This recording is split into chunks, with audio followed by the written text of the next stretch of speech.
What I've got here and what I've got here is the Chefman 180-degree Panini grill. You can use it as a hot dog grill, you can use it as a hamburger grill, you can even cook a little piece of steak on it if you want to. The press opens up just like any other Panini press would, except over here you've got a button that allows you to lay it flat,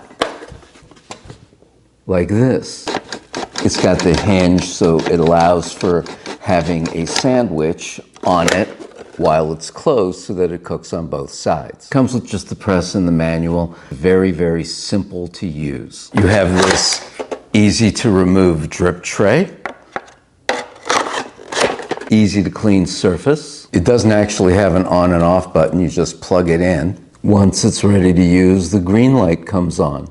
Now I am going to take this ciabatta that I cut in half and put mustard on. On the bread I'm going to be putting this slice of organic New Zealand cheddar cheese. Next is the spinach. After that we add the chicken. And then finally we're going to just glaze the top with a little bit of grass-fed ghee butter.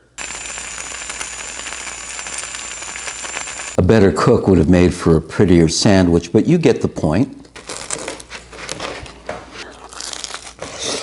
This is one of the great reasons why I love making these videos. This is so good.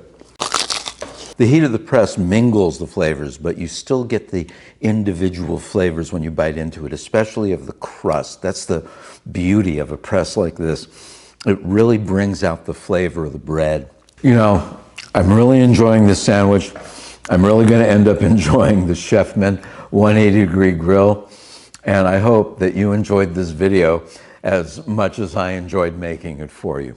If you like this video, give me a thumbs up, comment, subscribe, and even if you didn't like the video, I want you to have a good day, a good week, a good year. I want you to have I want you to have a great life. Bon appetit.